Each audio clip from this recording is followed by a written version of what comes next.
Paz do Senhor Jesus Cristo a toda a igreja. Amém? Todos bem? Para a glória de Cristo? Amém. Todos com gasolina no carro? Aí peguei pesado, né? Queridos, o couro está comendo aí fora de socos e pontapés por causa de gasolina. E quando for por causa de comida? E a gente é que é maluco guardar comida, né? Amém. Prefiro ser louco. Amém? Pode durar aí 3 anos que eu estou tranquilo. Amém? Vamos orar? Vamos falar com o Senhor? Vamos buscar a face de Deus?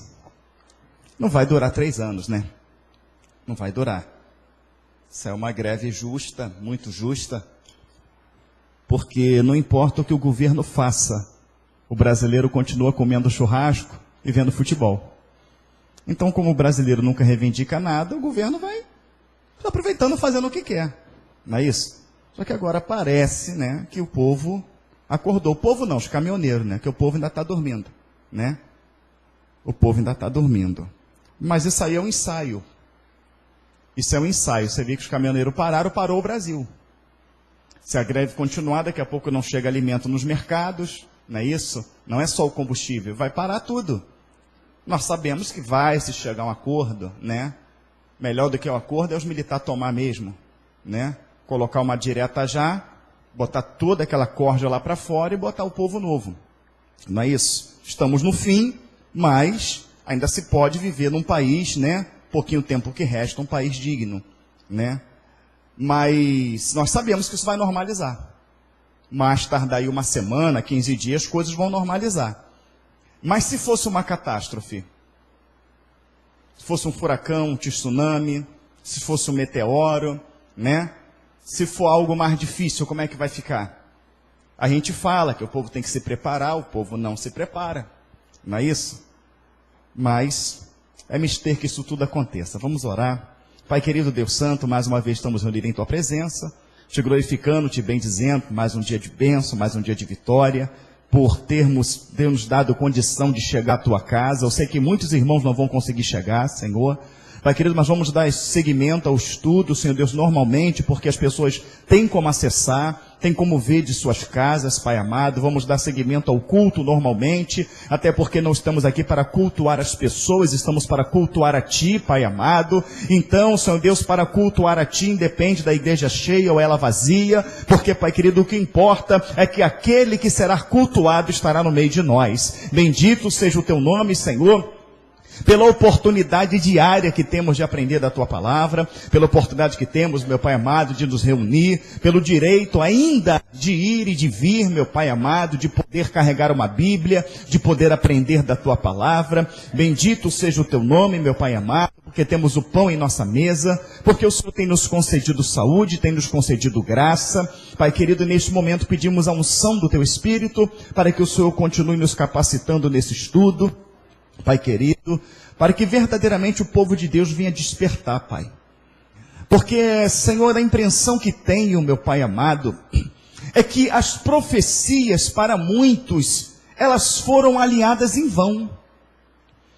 Porque não importa o quanto elas se cumpram, não importa, meu Pai, para muitos o quanto ela está debaixo dos nossos olhos, as pessoas continuam sem crer, meu Pai. Onde se conversa com o ímpio, Senhor Deus, e mostra tudo isso, ele fica impactado e crê. Mas muitas das vezes, os da igreja, Senhor Deus amado, que se chama pelo Teu nome, não creem. Mas, Pai amado, o nosso papel, a nossa função é ensinar, a nossa função é mostrar, Senhor Deus, aquilo que está escrito, alinhar com os acontecimentos, Senhor Deus, e fazer com que o povo esteja preparado, com as suas lâmpadas preparadas, para no momento que ouvir o grito, lá vem o noivo. Na verdade, Pai amado, eu vou até corrigir essa oração, porque o grito já está sendo dado. O grito ele já está ecoando, Senhor Deus. Na verdade, o que a gente quer é que o povo acorde e se prepare, Senhor Deus, para a realidade que hoje vivemos, que não é outra realidade, a não ser, meu Pai amado, o momento profético que aponta para o fim de todas as coisas e o início, meu Pai, do reino milenar de Cristo nesta terra, a qual almejamos tanto. Nós oramos e pedimos, repreenda toda e qualquer dificuldade, toda ação maligna venha ser jogada por terra. Eu oro, meu Pai, em nome de Jesus. Amém. Graças a Deus, irmãos, pode estar sentado.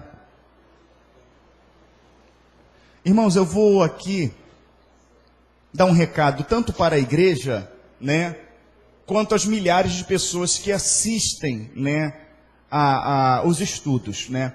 Existem pessoas que elas têm a finalidade de assistir a mensagem, seja qual for a mensagem ou estudo, no único propósito de criticar, no único propósito de tentar arrumar um defeito, tentar arrumar uma falha. E existe uma grande maioria que estão vendo realmente para edificar a sua vida, tá? Eu não sou o dono da verdade, a palavra é a verdade, tá? Eu não estou aqui no intuito de trazer um estudo totalmente minucioso, né, que as pessoas venham ficar, não venham ter, como é que eu posso dizer, um estudo totalmente como ele tem que ser, nos seus mínimos detalhes. Não, a minha preocupação, a minha finalidade é mostrar para o povo que estamos no fim. Amém? Mostrar que estamos no fim. E aí cabe cada um que vê o estudo, cada um que acompanhar, pesquisar, se aprofundar. Por exemplo, quando nós falarmos aqui de Império Otomano, eu tenho que trazer todo o Império Otomano, as datas, né? Eu tenho que trazer quando começou o Império Bizantino, quando começou, né, a Constantinopla, né, isso, quando que ali Constantino, 330, ele resolveu tirar a sede de Roma e trazer para a Ásia Menor. Não, isso aí os irmãos pesquisam, tantos daqui quanto do YouTube, né? Pesquisa, procura. Cabe eu falar para os irmãos aqui que houve um momento em que o Império Otomano tomou conta e os irmãos pesquisam. Não é isso? Cada coisa que nós vamos mostrar reportagens do que está acontecendo em Israel, do que está acontecendo em Jerusalém, dos tratados que estão sendo acordados, não é isso? E aí os irmãos se aprofundam. A minha intenção aqui é mostrar para o irmão como uma ampulheta. Quem lembra da ampulheta que marcava a hora aí, diga amém. Então é virar aquela ampulheta e mostrar para os irmãos que a gente está no finalzinho da areia. A gente está chegando no final ali. Não é isso? A gente tem condições de dar um estudo perfeitamente alinhado? Temos. Quem se lembra do estudo de 2012 aí, diga amém. Totalmente alinhado, mas quem deu valor a ele? Né?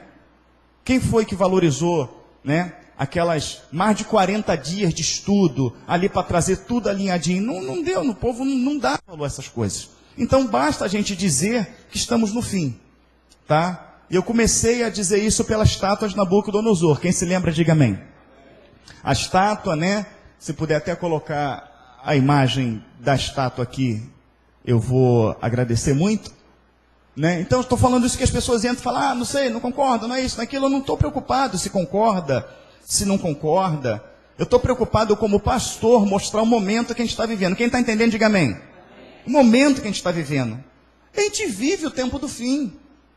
Você quer a prova maior do tempo do fim? Se todas as profecias foi selada no tempo de Daniel, e durante muitos anos, não é isso? Durante milênios, ninguém compreendia as profecias contidas em Daniel. E hoje a gente abre Daniel, fica tão fácil você alinhar Daniel com o que está acontecendo no mundo. Fica tão simples de você enxergar, de você compreender Daniel, principalmente quando você entende que Daniel e Apocalipse, eles se alinham, não é isso? Então se você pegar Apocalipse 12, Daniel 12, a impressão que você está lendo a mesma passagem, mas na verdade é a mesma passagem, amém? É o mesmo significado, é as mesmas profecias. Então, quando o Senhor fala para Daniel, sela essas profecias, que ela não é para o teu tempo, mas para o tempo do fim, e hoje nós enxergamos Daniel, significa que estamos em que tempo, igreja? O fim. Entendeu? O fim. Então, eu não estou preocupado se vai haver questionamentos, não vai haver questionamentos. Eu estou preocupado em mostrar o tempo que a gente está vivendo e dizer para a igreja despertar. Despertar, nós, quando eu digo nós, eu estou me incluindo, nos convertermos verdadeiramente, termos atitude e temos uma vida cristã. Porque não adianta você se preparar fisicamente ou materialmente para tudo que está por vir, se você não se preparar espiritualmente. Se você não tiver uma estrutura espiritual, tendo em vista que só tem estrutura espiritual quem é convertido verdadeiramente, não é? Na verdade? Então vou me preparar para isso, me preparar para aquilo, me preparar para aquilo. Mas se o Senhor não guardar, Em vão vigia o sentinela, diz a palavra do Senhor. Mas o Senhor na Bíblia promete que vai guardar, amém, igreja? Dá glória aí, Deus promete que vai guardar, sim ou não? Os seus. Ele vai guardar os seus. Ah, glória a Deus, eu sou do Senhor. Por quê? Porque temos o nosso nome no hall de membros? Porque sentamos no banco da igreja? Porque participamos de alguma atividade da igreja? Não, ser cristão vai muito além disso. Muito além disso, eu vou me considerar para os irmãos, eu não me considero ainda um cristão, como a Bíblia diz. Não me considero. E por isso que eu entendo de forma clara a tribulação. Eu entendo de forma clara a tribulação, porque quando o povo estava no bem bom, quando estava tudo bem, o povo não queria nem saber de Deus. O povo orava 5 minutos, entendeu? O povo ia na sinagoga no sábado, estava tudo bem, como a gente vem no culto quarta, vem domingo, está tudo bem. A gente participa da escola, está tudo bem, a gente faz a nossa oração de 5 minutos, está tudo bem. Não é isso? Não é assim? Né? A gente pega o nosso prato de comida, Senhor, abençoa esse alimento em nome de Jesus, amém, obrigado por não querer deixar na minha mesa, abençoa quem não tem e pronto. Chega de noite, quando ora, Senhor, muito obrigado por esse dia, por me guardar, livrar, em nome de Jesus, amém. Mas quando o negócio apertar, quando começar a voar a cabeça para tudo que é lado, quando começar a vir fome mesmo, o povo vai botar a cara no chão. O povo vai botar a cara no chão, o povo vai jejuar, o povo vai sentir, ninguém vai querer saber de televisão, ninguém vai querer saber de WhatsApp, ninguém vai querer saber de computador, de celular, ninguém vai querer saber de nada. Aí a cara vai estar no pó orando, o povo vai estar jejuando, vai estar chorando na presença de Deus, não é isso? Vai procurar se santificar em tudo. Então, se você vê, a tribulação ela é uma bênção. Eu vejo que sem a grande tribulação não teria salvação.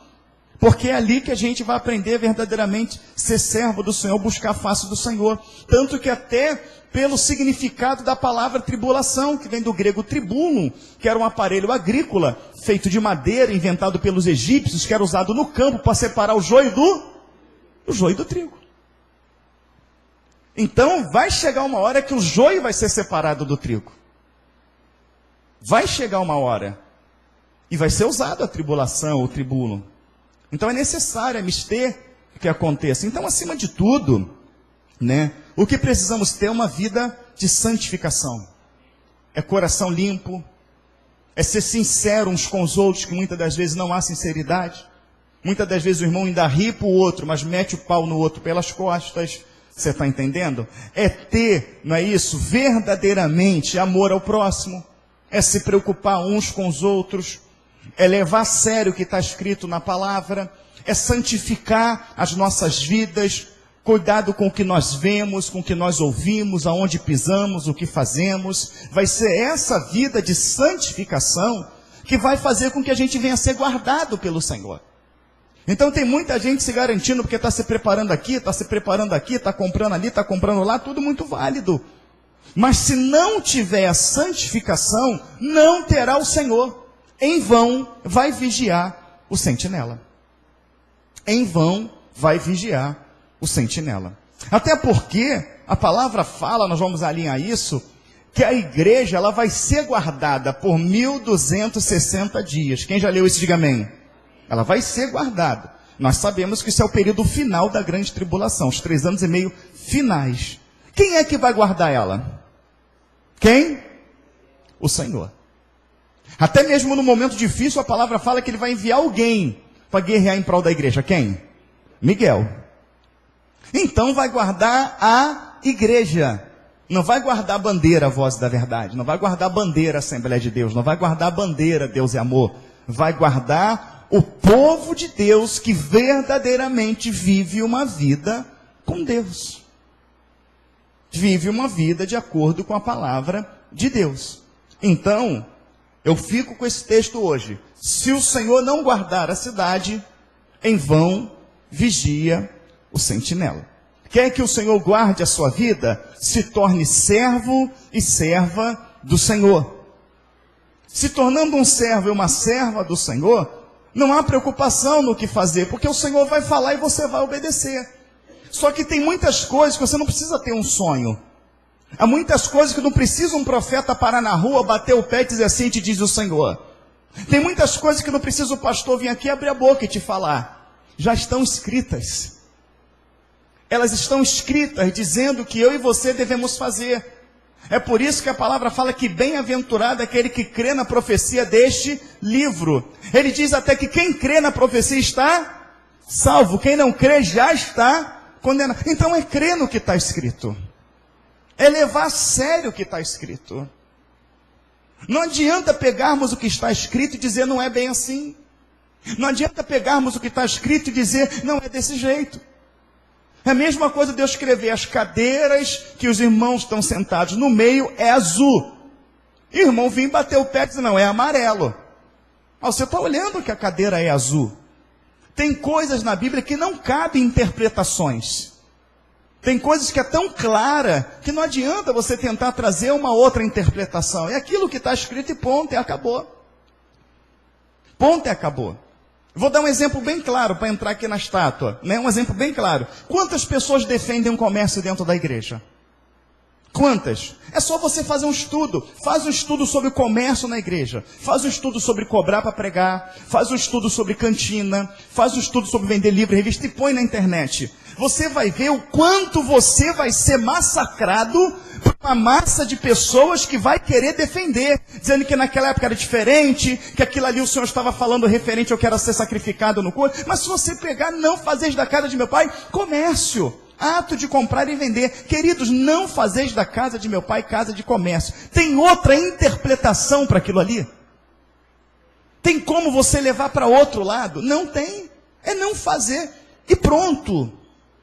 Então, como é essa palavra, que ela é muito clara, e sempre tenta se arrumar um subterfúgio para defender, existem palavras claras que condenem muito atitudes minhas e sua, que a gente fica o tempo todo tentando arrumar subterfúgio para poder justificar.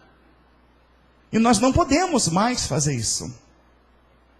Nós não podemos, de maneira nenhuma, fazer isso. Volta a tocar na greve. Volta a tocar na paralisação. Pessoas estão se esmurrando. Eu mandei vídeo aí. Por conta de gasolina. Socos e pontapé. Quando for por comida, vão matar um ao outro, sim ou não? Vão matar um ao outro, sim ou não? Aí quando a Bíblia diz assim, vê lá, dá um pulinho no campo. Você que tem o carro abastecido para ir para lá, de repente tem um GNV, e daqui para o campo onde você conhece tem posto de GNV, vai lá e vê se a pessoa que mora lá dentro do campo está tendo algum problema. Vê se hoje ela não tirou o leitinho da vaca dele e tomou. Vê se não teve um franguinho para ele matar e comer. Vai lá e dá uma olhada, vê se não tinha alface plantada, abóbora, vê se não tinha lavagem, vê se não tinha quiabo, vê se não tem um riachozinho passando lá para ele beber água. Vê lá, pode faltar o que for no mercado, ele vai estar lá rindo à toa, acordando, comendo, bebendo, e ninguém vai invadir a propriedade dele, porque está 10, 15, 20 quilômetros lá de estrada de chão. O pessoal está maluco, eu vou morar nesse fim de mundo, mas no fim de mundo tem água, no fim de mundo tem milho, no fim de mundo tem leite, no fim de mundo tem galinha colocando ovo, tá tudo bonito lá. Ele, a pessoa que mora lá no campo, ele não está nem aí com o que está acontecendo. Não precisa ir muito longe não. Eu moro em Guapimirim, querido. Eu não estou nem aí com o que está acontecendo. Eu não estou nem aí. E vou dizer para os irmãos, não sei como que vocês vão me interpretar não. Tem que parar é 30 dias, tem que parar é 1 ano. Para o povo poder aprender. Para o povo poder aprender. Que as coisas é séria, irmãos. Graças a Deus, louvado seja o nome do Senhor, uma paralisação de caminhoneiro. Graças a Deus. E que Deus abençoe esses homens. Pior se fosse um tsunami igual no Japão. Pior se fosse o vulcão que está lá no Havaí, lá, você está vendo lá? Invadindo a cidade. Aquilo lá é desespero. Paralisação de caminhão não, estão certos. Aquilo lá é desespero. Então a pimenta nos olhos dos outros é refresco. Pode o Japão explodir, pode o Havaí explodir, pode tudo. Não é no Brasil, está tranquilo. Como se o Brasil não fizesse parte do globo terrestre. Mas ele faz parte do globo terrestre. E a hora dele vai chegar. A hora dele vai chegar. E se tiver que o Senhor me matar no que está por vir, não é isso? Ele pode ficar à vontade. Eu quero é mais que aconteça mesmo, o povo poder acordar. Cadê a estátua? Amém, irmãos? Santificação. Vida no altar. Amém? Então, amados, falamos na semana passada da estátua, né? Como eu falei no início, o objetivo desse estudo é mostrar que estamos no tempo do fim. A cabeça da estátua, ela é feita de quê? De ouro. Representa o quê? Babilônia. Não tem ninguém vivendo no Império Babilônico. Não é isso? O único sobrevivente do Império Babilônico que temos é o seu Luís, né? Medo-Persa está ali no peito de prata. Passou, não passou? Não vivemos período Medo-Persa. Passou o quadril de bronze, que é o quê? Já passou o quadril de bronze, que é Grécia? Passou. Roma Ocidental, Roma Oriental. Não é isso? Tinha sua sede em Roma. No ano 330, Constantino tirou a sede de Roma, trouxe para a Ásia Menor. Então ficou Roma Ocidental e Roma Oriental. Amém, queridos? Nas pernas de ferro. Chegou nos dedos dos pés, que era ferro e barro que não se misturavam. Amém? Não se misturavam o ferro e o barro. Tá certo? Ferro e o barro, fazendo um estudo mais minucioso, achava ali criação da União Europeia, aquela coisa toda que não está fora não, ela tem totalmente envolvimento com isso, mas já aqui na frente, nessa divisão dos 10 blocos que nós vamos falar, mas houve dentro do Império Romano, na época do Império Bizantino, né? Na época de Constantinopla, houve um grupo de 10 nações pequenas, que criaram um califado. E isso não foi dado importância. Não foi dado importância para Constantino XII, Constantino XI. Constantino XI, ele não deu importância a esses turcos otomanos que se uniram e começaram a tomar, não é isso, o Império Romano aos poucos nas cidades menores, até que eles mandam uma carta, né? Mahmed é o nome dele, 19 anos de idade, ele era o líder, tá? Ele era o califa do Império Otomano. Ele manda uma carta para quem? Para Constantino XI, dizendo: entrega-nos Constantinopla. Se não entregar Constantinopla, nós vamos invadir Constantinopla. Ele não acreditou. Não acreditou.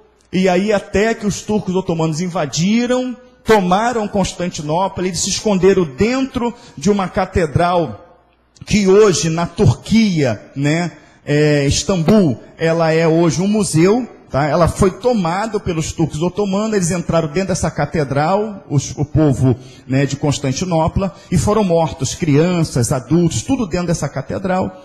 Este Mahmed, 19 anos de idade, se declarou César, se declarou o imperador dentro do Império Romano, colocando o Império Otomano ali, mas dentro do Império Romano, que é o barro e o ferro que não se misturaram. Não houve o apoio de Roma, não houve uma mistura, tá certo? Esse Império dos turcos otomanos, tá certo? Ele durou muito pouco tempo, ele não durou muito tempo, que isso nós vamos ver lá em Apocalipse, o 8º rei. Não vou falar sobre esse tempo agora, porque nós temos que alinhar isso com o Apocalipse. Mas enfim, né? Essa questão lá de trás, do ferro e do barro, é cortada uma pedra sem auxílio de mãos. Nós lemos semana passada, eu estou só relembrando para você. Essa pedra cortada sem auxílio de mãos, nós vimos quem era. Quem é? Cristo. E vai ser esmiuçado essa estátua nos pés, acabando com todos os impérios. A pedra não cai no período da cabeça de ouro, essa pedra não cai no período do peito de prata, ela não cai no período do quadril de bronze, ela não cai nas pernas de ferro, mas ela cai nos dedos de ferro. Pastor, se era para cair nos dedos de ferro e de barro, era para ter acontecido lá atrás. Sim. Só que quando você alinha essa passagem com o Apocalipse, você vai ver que esse califado, ele vai voltar. Esse califado, esse momento dos dedos dos pés e de barro, que durou pouco tempo, que também está lá nos chifres, ele vai voltar. Porque a palavra fala de 7 reis. E fala de um 8º que virá, que é um dos 7. Estudando isso minuciosamente, vai ser uma parte que eu vou fazer questão de esmiuçar. Essa parte mostra que realmente esse califado ele está se formando de novo.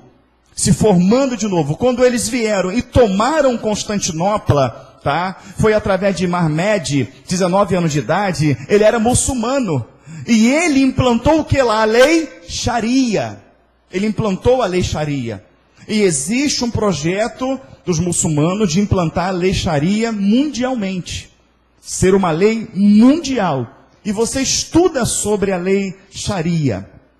É na lei Sharia que existe a decapitação de pessoas. Por isso que a palavra fala lá em Apocalipse, no 5º selo, no capítulo 6 de Apocalipse, quando os servos do Senhor, né, isso mostrando que salvo ou condenado a nossa consciência ela permanece, eles estão debaixo do altar clamando, dizendo: até quando, ó justo, fiel e poderoso, não vingas o nosso sangue que foi derramado na terra por pregar o seu evangelho?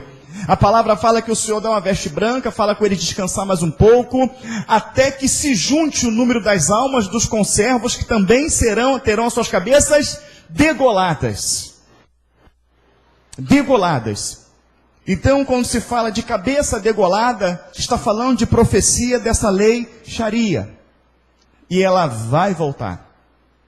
Existe um estudo mostrando, e esse estudo já foi feito há 2 anos atrás, ele não é um estudo recente, ele é um estudo de 2 anos atrás, de que em 10 anos, toda a Europa seria o quê? Seria o quê? Muçulmana. Porque enquanto os povos não querem ter filhos, não quero ter filho, eles estão invadindo a Europa, estão tomando conta da Europa, e o lema deles é o quê? Multiplicar. Multiplicar. Então estão acabando os europeus, estão nascendo cada vez mais muçulmanos. Cada vez mais muçulmanos. Então há 2 anos atrás foi dado um estudo que em 10 anos toda a Europa seria muçulmana. Amém? Estão entrando de dúzia no Brasil, em tudo que é lugar. Então, corrigindo até o estudo no passado, que a gente levava isso para Roma, a gente levava isso para, como é que é o nome? União Europeia, não é isso? E a gente está aqui para prevalecer a palavra de Deus, não prevalecer o que eu penso. Não existe orgulho, existe pessoas querendo ir para o céu. E realmente a questão de Roma, ela estava errada, ela não está descartada não. Ela tem uma função fundamental, mas fundamental em tudo isso. Mas nesse ponto aí do ferro e do barro, é o Império Turco-Otomano, é só você estudar, pesquisar, e como que eu verei isso do avesso, não é isso? E isso aí eu agradeço o irmão Luiz Shimoyama.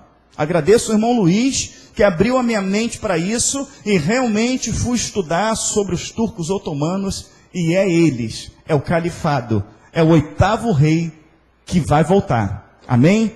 E quem está encabeçado para voltar esse califado é um homem chamado Erdogan, presidente da Turquia. Amém? E qual é a capital da Turquia? Qual é? Istambul. O que é Istambul? É a antiga Constantinopla. Fundada por quem? Constantino. Amém? Aquele primeiro Constantino, 330. Mas aí, quando foi tomada, é tomada por Constantino XI. Já é um outro Constantino, já é... Você está entendendo, irmãos? Quem está entendendo, diga amém. Então, ele quer trazer o califado de volta. Por que ele quer trazer o califado de volta? Porque ele conhece a história. Não estou dizendo que Erdogan é o anticristo, não estou dizendo isso. Mas eu estou dizendo que ele, e quem é o homem hoje mais poderoso do Oriente Médio? Você sabe quem é? Estou falando entre os muçulmanos. Quem é, você sabe? Erdogan. Ele é o homem mais poderoso hoje entre os muçulmanos no Oriente Médio. É este homem. Ele é adorado, ele é aclamado como um Deus. E acredite no que eu vou falar. Esse califado, profeticamente, ele vai voltar. Amém? Então, No momento dos dedos dos pés e de barro, que não se mistura, é implantado a justiça eterna. É implantado a justiça eterna. Não foi implantado naquela época, 1430, quando o Império Otomano tomou. Mas quando ele voltar a ser, não é isso? Quando o 8º rei, que é um dos 7, vier, que é o Império Turco-Otomano, o Senhor, ele vai implantar a sua justiça eterna. E esse detalhe a gente começa a ver no capítulo 7 de Daniel. Amém? Então o que eu queria mostrar na estátua, mostrei que é no dedo dos pés que o Senhor implanta a sua justiça. Amém? E agora no capítulo 7 é o mesmo sonho da estátua representado em quantos animais? 4. Você está cansado de saber disso, não está? Você está cansado de saber disso. Eu falei no início que eu não queria trazer esse estudo de novo, mas a gente obedece ao Senhor. Porque você está cansado de saber disso. Mas, vamos ler o capítulo 7, versículo 1 de Daniel. Livro que você leu em casa, você já está bem alinhado com ele.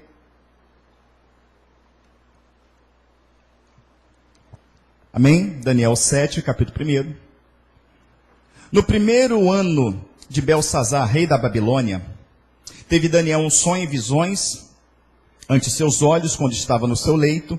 Escreveu logo o sonho e relatou a suma de todas as coisas. Falou Daniel e disse: estava olhando durante a minha visão da noite, e eis que nos 4 ventos do céu agitavam um mar grande.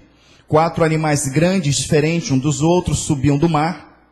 O primeiro era como leão e tinha asas de águia. Enquanto eu olhava, foram-lhes arrancadas as asas, e foi levantado da terra e posto em 2 pés como um homem, e lhe foi dado mente de homem. Continuei olhando, e eis aqui o segundo animal, semelhante a um urso, o qual se levantou sobre um dos seus lados, na boca, entre os dentes, trazia 3 costelas. E lhe diziam: levanta-te, devora muita carne. Depois disso, continuei olhando, e eis aqui outro semelhante a um leopardo, e tinha nas costas 4 asas de ave. Tinha também este animal 4 cabeças, e foi-lhe dado domínio. Depois disso eu continuava olhando nas visões da noite, e eis o 4º animal terrível, espantoso, sobremodo forte, o qual tinha grandes dentes de ferro. Ele devorava e fazia em pedaços, e pisava aos pés o que sobejava. Era diferente de todos os animais que apareceram antes dele, e tinha 10 chifres. Se já tiver essa imagem dos animais, já pode pôr no telão. Versículo 8. Estando eu a observar os chifres, eis que entre eles subiu outro pequeno, diante do qual 3 dos primeiros chifres foram arrancados. E eis que nesse chifre havia olhos como os de homem, e uma boca que falava insolência. Continuei olhando até que foram postos uns tronos, e os anciões de dias se assentou. Sua veste era branca como a neve, e os cabelos da cabeça como a pura lã. O seu trono era de chama de fogo, as suas rodas eram fogo ardente. Um rio de fogo manava e saía de diante dele. Milhares de milhares o serviam, e miríades de miríades estavam diante dele. Assentou-se o tribunal, e se abriram os livros. Então estive olhando por causa da voz das insolentes palavras que o chifre proferia. Estive olhando e vi que o animal foi morto, e o seu corpo desfeito e entregue para ser queimado. Louvado seja o nome do Senhor. Até aqui por enquanto. Você vê que ele vai descrever 4 animais. Ele vai descrever um leão com asas de águia. Quantas asas a águia tem? Então, quantas asas o leão tinha? 2. Tá certo? Depois ele vai falar de um urso com 3 costelas. E ele dá uma ordem para que esse urso comesse muita carne. Depois ele dá uma visão de um leopardo com 4 asas, também com 4 cabeças. E depois um animal, não é isso, feroz, não é isso, com dente de ferro, que pisava as nações, e que tinha 10 chifres, e depois um chifre pequeno, que falava de forma insolente. Quando aparece esse 4º animal, não só quando aparece esse 4º animal, mas quando se faz menção dos 10 chifres, não só menção dos 10 chifres, mas quando sai esse chifre pequeno, que tem boca como de homem, que fala de forma insolente, o que acontece? Você se lembra da passagem? Não? Então vamos lá, versículo 8. Estando eu a observar os chifres, eis que entre eles subiu outro pequeno, diante do qual 3 dos primeiros chifres foram arrancados. E eis que neste chifre havia olhos como os de homem, e uma boca que falava com insolência. Continuei olhando até que foram postos uns tronos. E os anciãos de dia se assentou, sua veste era branca como a neve, e os cabelos da cabeça como a pura lã. O seu trono era de chamas de fogo, as suas rodas eram, enfim, aqui mostra o ancião de dias, não é isso? Vindo, matando esse animal. O que está acontecendo aqui no momento do quarto animal, mais especificadamente quando o chifre pequeno sai? O que acontece aqui na terra? Irmão, está difícil. Isso aqui não é o reino do Messias sendo implantado e acabando com o animal que é o anticristo. Não é isso que está claro aqui? No momento do quarto animal, do chifre pequeno, né, posto os tronos, com os 24 anciões, não aparece o Senhor com a sua cabeça, com o cabelo branco como a neve, sim ou não? Ele não pega aquele chifre pequeno que fala insolentemente, ele não mata esse animal, sim ou não? Então não é o reino do Messias, sim ou não? Se não, você pode falar, não é. Mas é. No período do quarto animal. Então, voltando nos animais, voltando no leão com 2 asas, é a estátua de Nabucodonosor. Quem é o leão? Babilônia. Babilônia é o leão. Por que tinha 2 asas? Porque foi uma união dos assírios com os caldeus. Depois vem o urso. Por que come muita carne? Porque o urso representa Medo-Persa. E os medo-persas, eles ganhavam seus inimigos de que maneira? Eles pegavam o Kleber, encostavam o Kleber na parede, colocavam a faca no pescoço, a espada de suas filhas e sua esposa, e dizia assim, ou você segue a gente, faz parte do nosso exército, ou eu vou matar a sua esposa e suas filhas na sua frente, e depois vou matar você. O que você acha que o Kleber escolheria? Fazer parte, não é isso? Dos medos e dos persas. Então, com essa estratégia, os medos e os persas cresciam, era um exército muito grande, mas por ter muitos homens, acabava sendo um exército lento. Amém? Por isso representado no urso, muito forte, porém lento. Mas por que ele trazia na boca 3 costelas? Porque antes de vencer a Babilônia, eles venceram o Egito e venceram a Síria. Então, cada costela simboliza um desses que eles venceram. A Síria, Egito e os Medo-Persas. Por isso, 3 costelas na boca, os detalhes. Tá certo? Depois, o leopardo. Se você ler o livro dos Macabeus, que tem na Bíblia Católica, os livros apócrifos, tem um livro chamado Macabeus, que ele conta a história dos medos e dos persas, não é isso? Lutando com os gregos. Também você pode ler o livro Alexandre o Grande, ou até mesmo o filme de Alexandre o Grande. Você vê que o exército de Alexandre o Grande era muito inferior ao exército dos medos e dos persas. O exército dos medos e dos persas era um exército muito grande e muito forte. Porém, Alexandre o Grande tinha um exército pequeno, mas ele era muito estrategista. Os seus soldados eram muito ágeis. O leopardo é um animal ágil, tá certo? Então eles conheciam muito bem as montanhas. Então eles atraem os medos e os persas para montanhas. Então existem lugares que não conseguia passar o exército todo. Então passava de 3 em 3 homens na fenda das montanhas. Foi assim que Alexandre o Grande conseguiu eliminar os medos e os persas. Naquelas fendas ali, quando eles iam saindo em pequena quantidade, eles eram mortos, até que Alexandre o Grande derrubou o império dos medos e dos persas, estabelecendo assim o império grego. Amém, irmãos? Mas por que o animal tinha 4 cabeças e tinha 4 asas? Porque embora Alexandre o Grande, ele tinha 2 filhos, tá? Ele não confiou em entregar o reino para os seus filhos. Ele tinha 4 generais de confiança: Cassandro, Licímaco, Ptolomeu e Seleuco. Você sabe, você já estudou sobre a cidade de Ptolomeida, por causa de Ptolomeu. Você sabe que tem a história dos Seleucidas, tá? Então esses 4 generais, Cassandro, Licímaco, Ptolomeu e Seleuco, esses foram dividido o reino grego e foi dado a esses 4 generais. Por isso que o leopardo tinha 4 cabeças e 4 asas. Nos animais, que é a mesma visão da estátua, o Senhor acrescenta muitos detalhes, sim ou não? Sim, para que o povo não venha duvidar. Para que não haja dúvida sobre os impérios, tá? Nós vamos ler sobre o quarto animal. Mas antes eu quero dizer para você que se você tem um sonho, é comum você ver um leão com 2 asas? Então se você tem um sonho, ô Leandro, e nesse sonho tem um leão com 2 asas, você não vai perguntar ao Senhor porque na época, né, Daniel não tinha esse discernimento, o Senhor não deu esse discernimento para ele. Hoje nós sabemos pela história. Mas você não ia perguntar ao Senhor, por que o leão tinha 2 asas? Um urso com 3 costelas, Senhor, por que o urso tinha 3 costelas na boca? Ou pior, um leopardo com 4 cabeças e 4 asas, já é uma visão um pouco mais espantosa. Você ia perguntar ao Senhor, sim ou não? Daniel não perguntou. Daniel não pergunta sobre o primeiro animal. Daniel não pergunta sobre o segundo animal. E muito menos ele pergunta sobre o terceiro animal. E por que não perguntou? Porque o Senhor não queria perguntasse. Porque não interessa. Não interessaria o primeiro, o segundo, o terceiro. Por quê? Porque a visão é para o fim. E se o visão é para o fim, e o fim se dá no quarto animal, não é isso? Interessa para a gente saber o quê? Quem é o quarto animal? O que ele simboliza? Então não foi dado ênfase ao primeiro, o segundo, o terceiro, mas é dado ênfase ao quarto animal. Eu vou dar continuidade exatamente onde eu estava aqui, no versículo 11. Amém? Versículo 11 do capítulo 7 de Daniel. Então tive olhando por causa da voz, das insolentes palavras que o chifre proferia, estive olhando e vi que o animal foi morto. Quem é esse animal do chifre pequeno?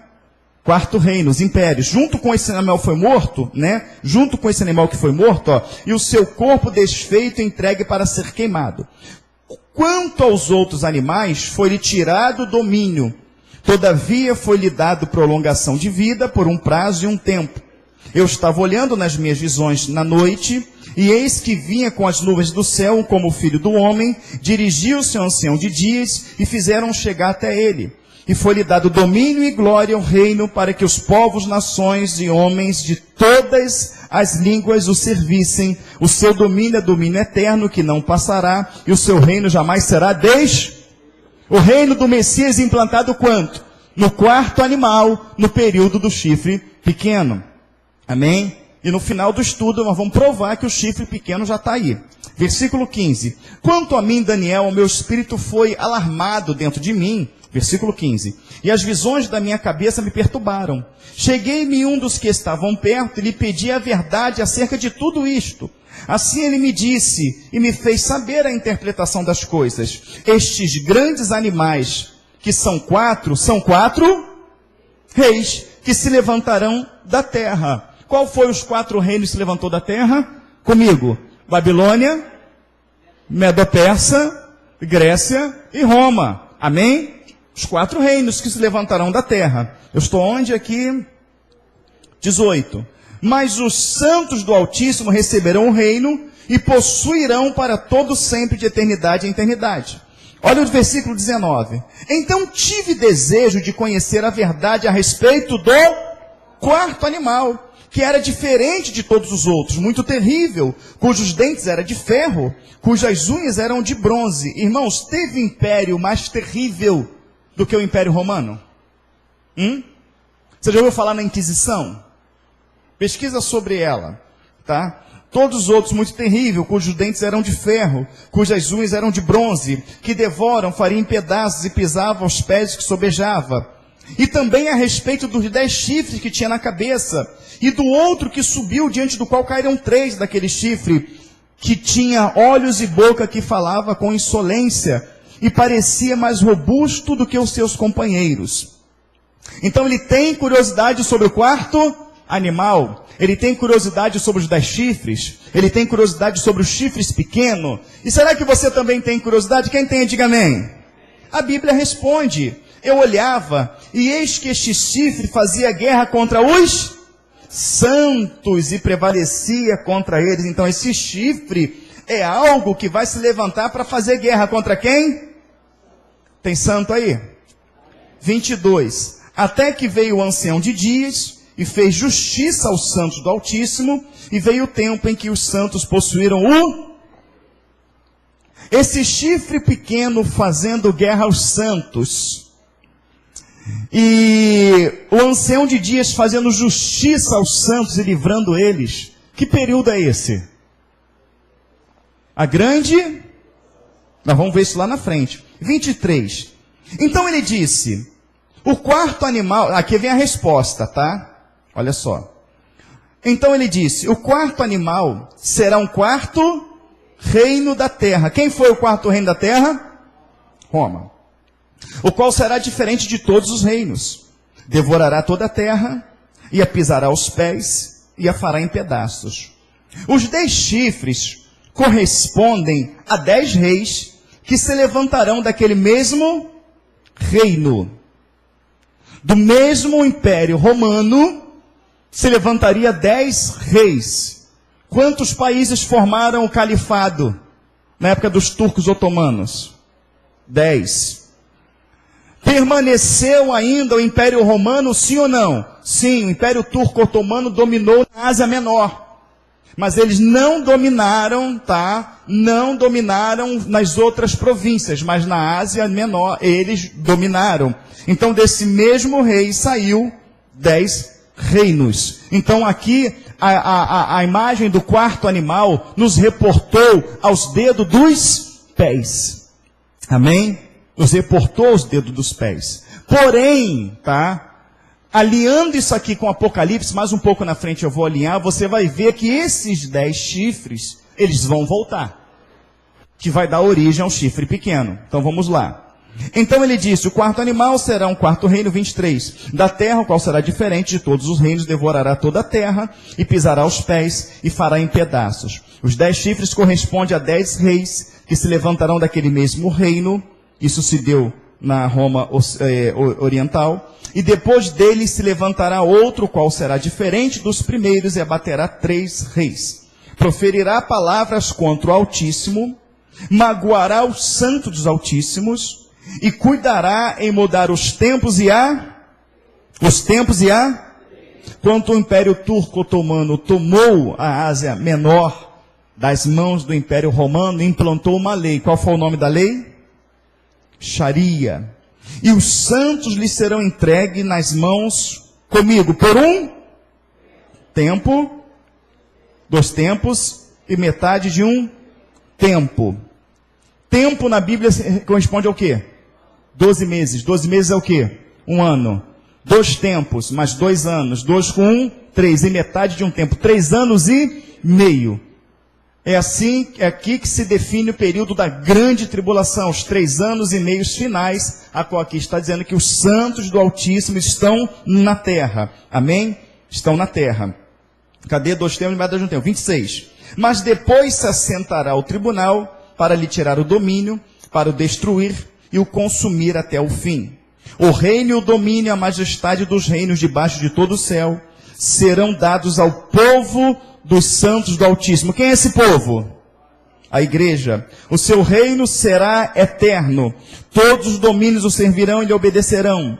Aqui terminou o assunto. Quanto a mim, Daniel, os meus pensamentos muitos me perturbaram e o meu rosto se empalideceu, mas guardei estas coisas no coração.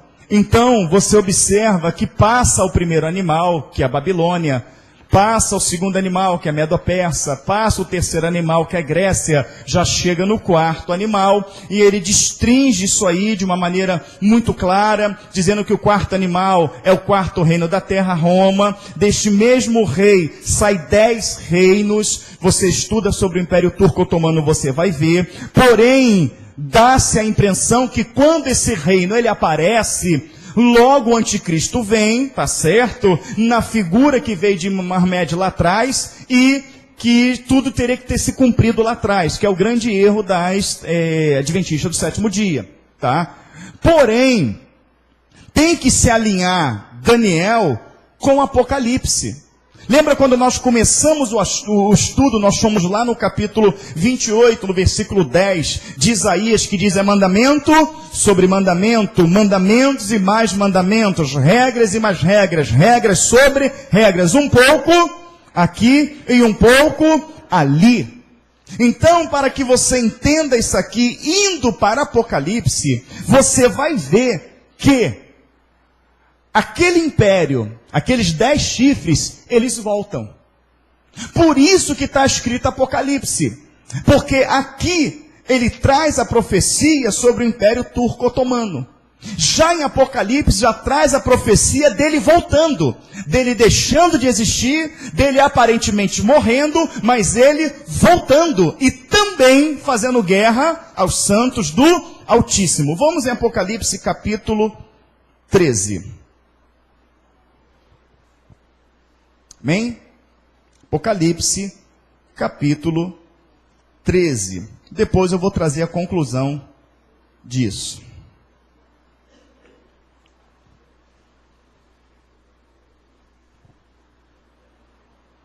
Glória a Deus, louvado seja o nome do Senhor Jesus Cristo.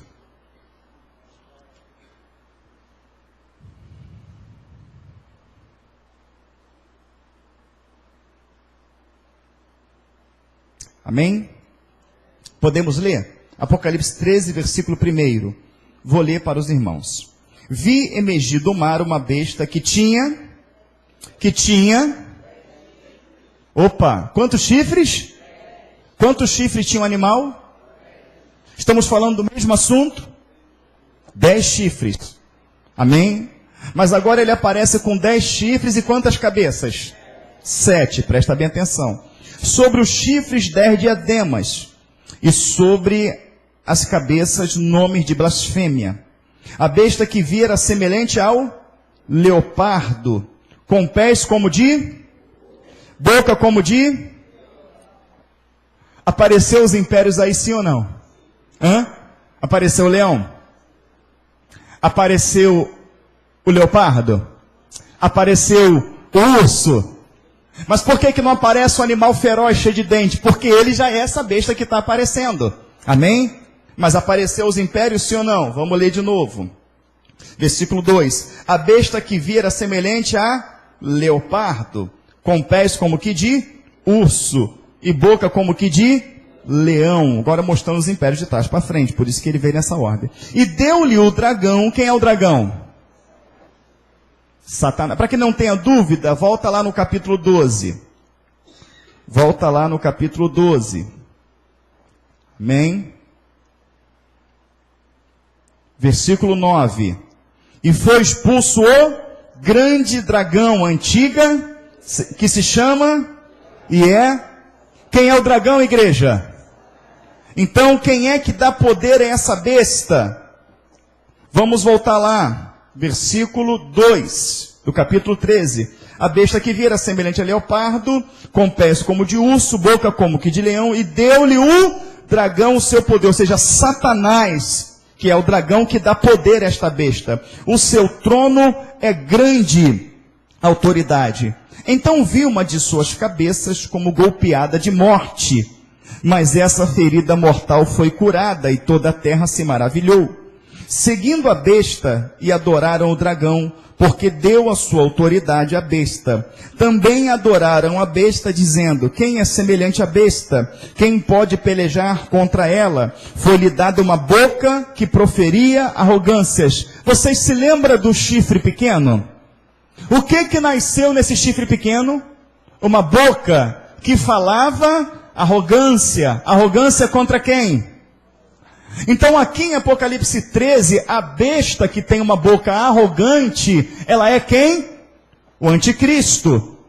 Então esta besta aqui, se tratando do mesmo animal, significa que esta besta que tem boca que fala de forma arrogante é o mesmo chifre pequeno de Daniel. Onde eu estou? 5. Foi-lhe dada uma boca que proferia arrogâncias e blasfêmias, e autoridade para agir 42 meses. 42 meses é quanto tempo? Quanto tempo? Lembra de Daniel? Tempo, tempos e metade de um tempo. Estamos falando de Apocalipse 13. É o mesmo capítulo de Daniel 7? Sim ou não? Sim. Amém? E autoridade para agir 42 meses, 3 anos e meio. E abriu a boca em blasfêmia contra Deus. O chifre pequeno abria blasfêmia contra quem? Deus. Para lhe difamar o nome e difamar o tabernáculo, a saber os que habitam no céu. Foi-lhe dado também que pelejasse contra os santos e o vencesse. O chifre pequeno deu autoridade para pelejar contra quem? Contra os santos e vencê-los. Amém? Deu-lhe ainda autoridade sobre cada tribo, povo, língua e nação. E adorá-la-ão todos que habitam sobre a terra. E aqueles cujos nomes não foram escritos no livro da vida do Cordeiro que foi morto desde a fundação do mundo. Se alguém tem ouvidos, ouça. Se alguém leva para cativeiro vai. Se alguém matar a espada, é necessário que seja morto a espada. Aqui está a perseverança e a fidelidade dos santos. Ficou claro até ali que é o mesmo capítulo de Daniel 7, sim ou não? Vimos todos os 4 impérios aqui. Sabemos que esta besta que tem 7 cabeças e 10 chifres é o mesmo animal, não é isso? O 4º animal com 10 chifres. E aqui ele esmiuça, ele já traz isso aqui para os nossos dias. Amém? E diz que uma de suas cabeças foi ferida de morte. Até que essa cabeça que foi ferida de morte, ela voltou a ter vida, surpreendendo a todos, deixando todo mundo maravilhado. Amém? Nós vamos dar seguimento. Depois vamos falar dessa cabeça que foi ferida. Versículo 11. E vi ainda outra besta emergir da terra, possuía 2 chifres, parecendo cordeiro, mas falava como dragão. Exercia toda a autoridade da primeira besta na sua presença. Faz com que a terra e os seus habitantes adorem a primeira besta, cuja ferida mortal foi curada. Também opera grandes sinais, de maneira que até fogo faz descer dos céus. A terra diante dos homens seduz os que habitam sobre a terra por causa dos sinais que lhe foi dado executar diante da besta, dizendo aos que habitam sobre a terra que façam uma imagem à besta, aquela que ferida a espada sobreviveu.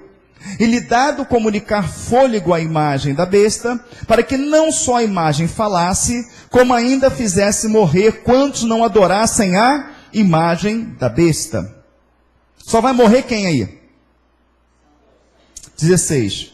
A todos os pequenos e grandes, os ricos e os pobres, os livres e os escravos, faz que lhe seja dado certa marca sobre a mão direita ou sobre a fronte, para que ninguém possa comprar ou vender, senão aquele que tem a marca, o nome da besta, o número do seu nome. Aqui está a sabedoria. Aquele que tem entendimento, calcule o número da besta, pois é o número de um homem. Ora, esse número é 666. Ninguém vai poder comprar, nem vender, sem que adore aquela besta que foi ferida de uma chaga mortal, tá? Você vai ver que essa besta que foi ferida de uma ferida mortal, você vai ver que ela é um império, tá certo? Então, aceitar esse império, aceitar esse domínio, aceitar o dono do império como aquele que é Deus, como aquele que é rei, como aquele que é Senhor. Se você não adorar o dono do império como Senhor, como Rei, você não come, você não bebe, você não faz nada, você será morto, você será perseguido, você será encerrado em uma prisão. Faz que a todos o adorem, rico ou pobre, livre ou servo, grande ou pequeno, tem que adorar essa besta.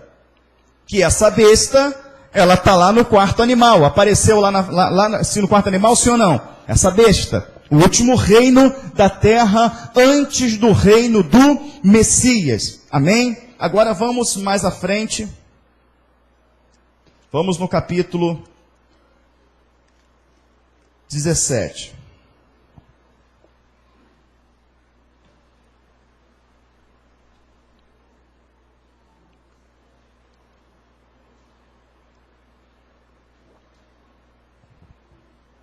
Amém? Você conhece bem aqui, né? O capítulo 17. Quem conhece bem, diga amém. Então vou adiantar um pouquinho aqui. Amém? E vou entrar no momento em que ele começa a destrinchar essa questão dos animais aqui. Amém? Versículo 9 do capítulo 17. Amém? Aqui está o sentido. Quem tem sabedoria. As 7 cabeças. Quantas cabeças tinha a besta de Apocalipse 13? 7 cabeças. Amém? Deixa eu pegar, irmãos, ela aparece aqui. Deixa eu pegar do início. Você vê que ela aparece aqui. 17:1, vamos lá. Veio um dos 7 anjos que tem as 7 taças, falou comigo dizendo, vem mostrar-te o julgamento da grande meretriz que se assenta sobre muitas águas, com quem se prostituíram os reis da terra, e com o vinho da sua devassidão. Foi que se embebedaram os que habitam na terra. Transportou-me o anjo em espírito a um deserto, e vi uma mulher montada numa besta, tá? Escarlata, besta repleta de nomes de blasfêmia, com 7 e 10, é a mesma do capítulo 13, sim ou não? 7 cabeças e 10 chifres, então é a mesma do capítulo 13, também é o mesmo, tá? É o mesmo do capítulo 7, Daniel, o animal com 10 chifres e o chifre pequeno. Versículo 9 agora, aqui está o sentido, quem tem sabedoria. As 7 cabeças são 7 montes, nos quais a mulher está sentada. São também 7 reis. 7 períodos. 7 impérios. Ah, pastor, mas nós vimos que são 4. São 4 impérios. Comigo. Babilônia, Medo-Persa, Grécia e Roma. Só que você tem que entender que quando é dado a visão para Daniel, a partir da estátua e a partir dos animais, o Senhor está dando a visão para Daniel, de Daniel para frente. Amém? Quando ele está dando a visão para João, ele está dando de João para trás. Então, quando o Senhor dá a visão para Daniel, o Senhor não mostra para Daniel o que está para trás, sim o que está para frente. A partir dos babilônios. Mas aqui, quando está sendo dada a visão para João, ele mostra todos os impérios. Amém? Você lembra o urso que tinha 3 costelas? Que venceu os 3 impérios anteriores? Não é isso? Então conta comigo, vamos lá. Egito. Amém? Assíria. Babilônia. Medo-Persa. Grécia. Roma. E depois de Roma? O que veio? Império Turco Otomano. Quantos? 7. Amém? Desses todos, qual que durou menos? O Império Turco Otomano. Ele durou muito pouco tempo. Vamos continuar lendo então. Aqui está o sentido, versículo 9, quem tem sabedoria, as 7 cabeças são 7 montes nos quais a mulher está sentada. Também são 7 reis, dos quais caíram 5. Amém? Vamos contar? De novo. Egito, Assíria, Babilônia, Medo-Persa, Grécia. Caíram 5. Quando João escreve isso, qual o império que prevalecia? Roma. Então João está falando, caiu 5. Um existe, romano. Amém? Ele estava no Império Romano, sim ou não? Amém, queridos? Então, vamos lá. Dos quais caíram 5. Quem está escrevendo é quem? João. Revelado por quem? Pelo Senhor. Então, o tempo que ele se dá escrevendo isso é o tempo presente. Tá isso? Tá certo? O outro ainda não chegou. Quando chegar, tem que durar pouco. João morre. Apocalipse é escrito. No ano 330 vem Constantino. Tira a sede de Roma e coloca na Ásia Menor. Constrói Constantinopla, por causa do nome Constantino. Não é isso? E o Império Romano vem se perdurando. Quando chega no ano 1430, os turcos otomanos, por Mehmed, que tinha 19 anos de idade, que mandou uma carta primeiro, avisando para entregar Constantinopla, aonde eles não dão ouvidos, não é isso? Constantino XI, já era outro Constantino, não dá ouvidos, e os turcos otomanos tomam, tá? Constantinopla. E ele muda o nome de Constantinopla para Istambul. Ele pega aquela igreja que Constantino XI construiu, dizendo que ele tinha superado Salomão. Realmente ele fez uma catedral muito maior. E aí os turcos otomanos entram ali dentro, mata todas as pessoas que estavam escondidas ali dentro, tampa todas as figuras cristãs que estavam ali dentro, tampa tudo, esconde tudo e implanta a sua lei Sharia, criando assim o califado, o Império Turco Otomano, que durou pouco tempo. Amém? Durou pouco. E a besta que era, olha só, aí você tem que entender. A besta que era, a gente vai pegar o texto e diz que a besta sai de qual reino? Você não consegue alinhar isso na mente? De onde sai o chifre pequeno? Do quarto. Mas não só do quarto, dos 10 chifres. Quem são os 10 chifres? Império Turco Otomano. Saiu de lá. Quando você vai lá, para Apocalipse 13, a besta tem 7 cabeças e 10 chifre, Império Turco Otomano. Então, da onde vem a besta? Império Turco Otomano. Então, a besta que era, quando fala besta que era, está falando daquele império que reinou. Aquele império que reinou, a besta que era, tá? E não é, ela era, mas já não é mais império, certo? Não é. Também é ela o 8º rei. E procede dos 7. E caminha para a destruição. Então, quando será a destruição? Quando esse 8º rei, que era rei no passado, mas que deixou de ser rei, fica muito fácil você identificar que é ele. Quer ver? Vamos voltar. Versículo 9, vamos lá. Aqui está o sentido, quem tem sabedoria. 7 cabeças são 7 montes nos quais a mulher está sentada. São também 7 reis. Decore isso na sua cabeça. 7 reis, bem alto. Egito, Assíria, Babilônia, Medo-Persa, Grécia, Roma. Amém? Império Turco Otomano. Total de 7. Dos quais caíram 5. Está na época de João. Império Babilônico. Então caiu 5. Oi? Romano, Império Romano, está na época de João, Império Romano. Então já caiu Egito, sim ou não? Já caiu a Síria? Já caiu Babilônia? Já caiu Medo-Persa? Já caiu Grécia? Quantos caíram? 5. Amém? 5 caíram. Qual que está restando na época de João? Roma. Amém? 5 caíram.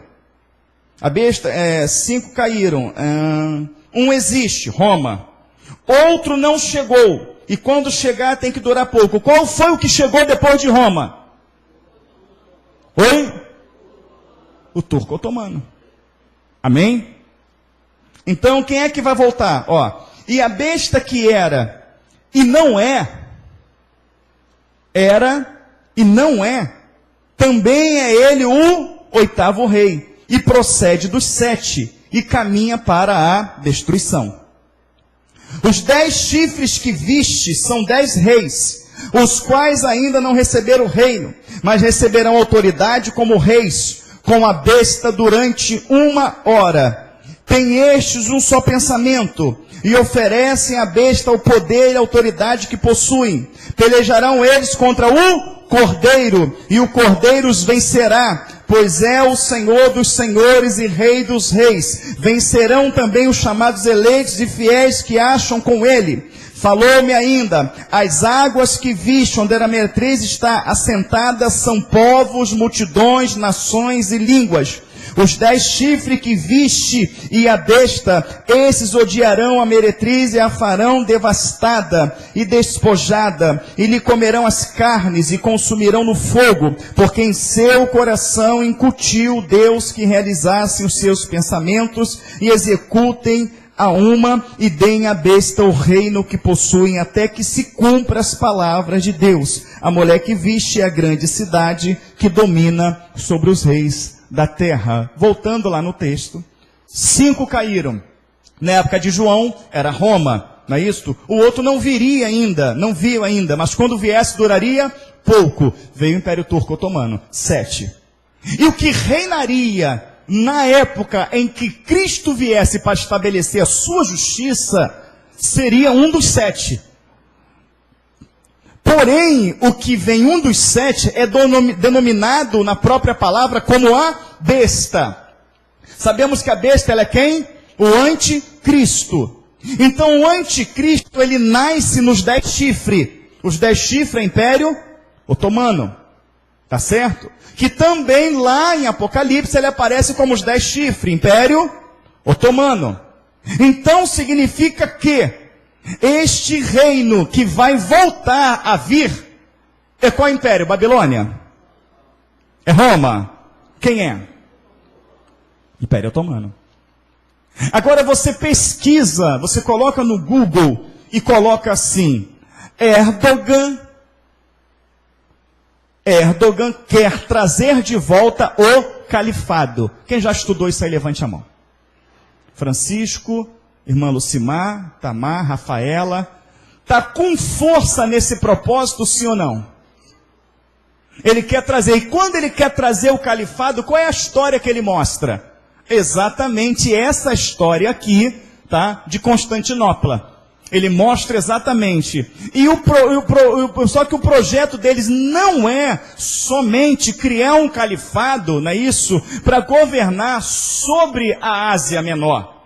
Mas eles querem trazer um califado para governar o quê? Governar o quê? O mundo. Amém? Eles querem governar o mundo. E por que eles querem governar o mundo? Porque aqui diz que o governo do mundo é de Cristo com os seus eleitos. Amém, queridos? Mas eles dizem que os eleitos são eles. Por que os eleitos são eles? Porque eles dizem que eles nasceram primeiro. Porque eles são filhos de Ismael com a egípcia, de Abraão com a egípcia. Eles são descendentes de Ismael, que também Ismael descendeu 12 tribos. Amém? Mas aquele relacionamento foi aceito pelo Senhor. Aquele relacionamento não foi aceito pelo Senhor. O filho da promessa dado por Deus é Isaque. Amém? Isaque era Jacó. Jacó já era 12 tribos. Amém? As 12 tribos chegam até nós. Tanto que os muçulmanos também esperam para agora o seu Messias, tá? Que é o nome de o seu Mahdi. Eles esperam o seu Messias. E eles dizem que o Messias dele é que vai governar sobre todo o mundo. E diz que eles vão implantar a sua lei. Qual é a lei? A Sharia. Amém?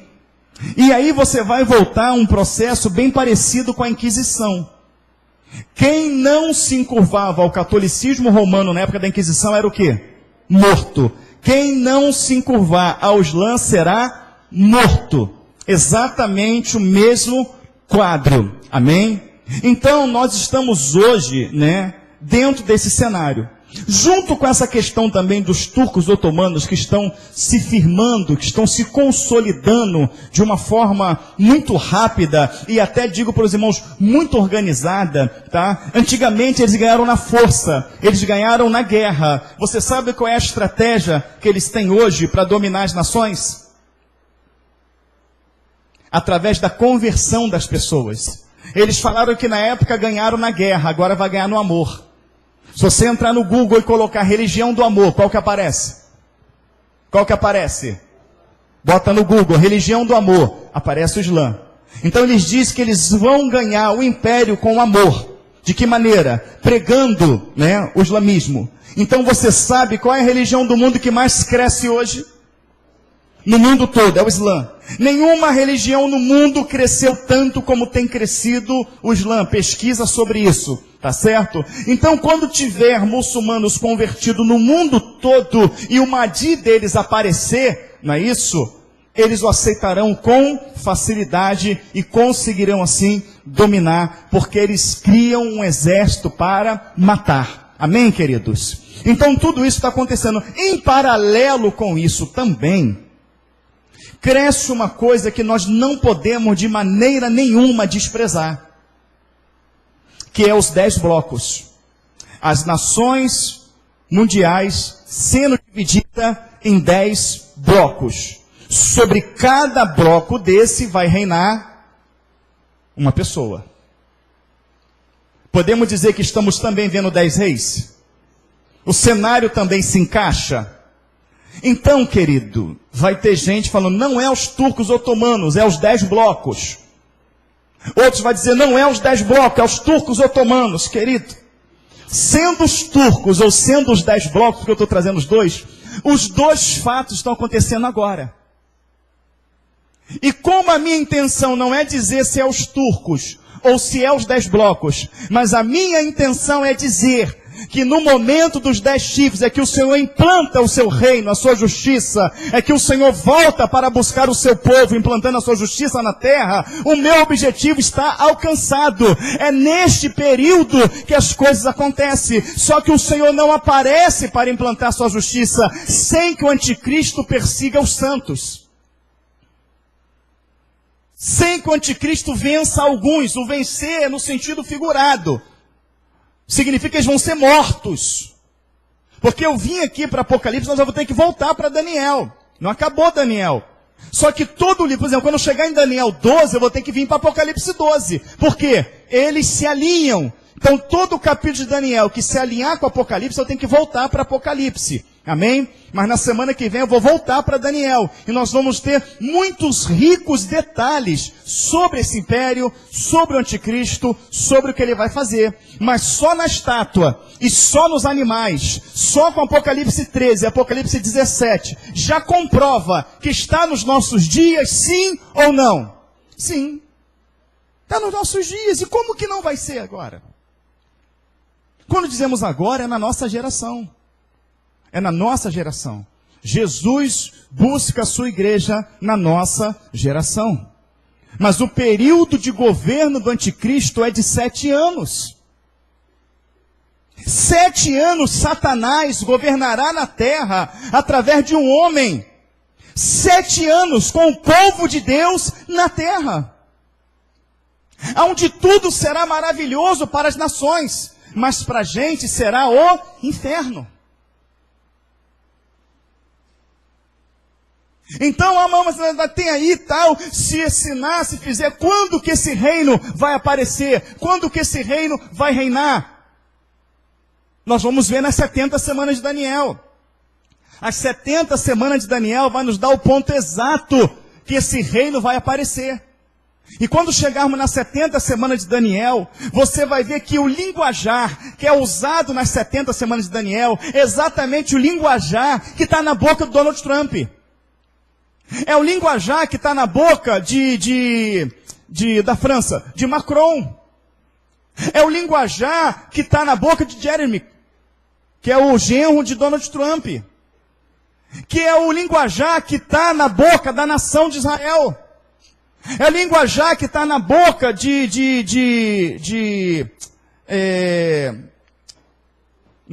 Israel, Benjamin Netanyahu. Está na boca dele. Este linguajar que estão na boca dele, de construção do templo e de acordo de paz, é o linguajar que está na última semana profética de Daniel. Este linguajar de fazer um acordo, de construir o templo, de viver pacificamente, de dar algumas cidades para o Estado Islâmico, é o linguajar que está nas 70 semanas de Daniel. Porém, a palavra do Senhor diz que isto acontecendo já é o governo de quem? De quem? Ora, se é um linguajar que a gente está vendo na mídia, se é um linguajar que está na boca de Netanyahu, se é um linguajar que está na boca dos grandes lideranças mundiais, e a palavra fala que esse linguajar está aqui na Bíblia, e a Bíblia fala que uma vez que isso é assinado, é a última semana profética de Daniel. Suponhamos, é só uma suposição, igreja, é só uma suposição. Alinhado com os dedos dos pés, que estamos nele. Alinhado com o quarto animal. Alinhado com muitas outras profecias que vamos trazer. Alinhado com os 70 anos da nação de Israel que a figueira reverdeceu, não passando essa geração sem que tudo se cumpra. Podemos chegar a 80, mas é enfado e cansaço. enfado e cansaço mostrando dias difíceis, mostrando dias cansativos, se fala em acordo. Se esse acordo sair este ano, quantos anos a igreja tem na terra, segundo a Bíblia? E aí que vem a pergunta. É só uma suposição, não estou dizendo que vai assinar. É só uma suposição, mas para um bom entendedor, minha palavra basta. O mais difícil eles já fizeram, que foi colocar a embaixada ali dentro. Assinar um acordo é mole. Até porque a mídia não mostra, mas está morrendo gente direto lá. Agora é só a greve dos caminhões, ninguém olha para lá, mas eu ainda estou dando uma olhada lá. Está morrendo de dúzia, de centenas e mais centenas, todos os dias. Vai chegar uma hora que tem que fazer um acordo, ninguém vai querer mais morte. Fez o acordo há quanto tempo mesmo? Vamos confirmar isso semana que vem, nas 70 semanas de Daniel. Deus nos abençoe em nome de Jesus, vamos orar.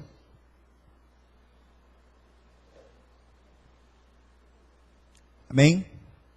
Isso é profecia, isso não é minha cabeça. Isso é profecia. Você não tem obrigação de acreditar. Bom se você acreditar. Amém?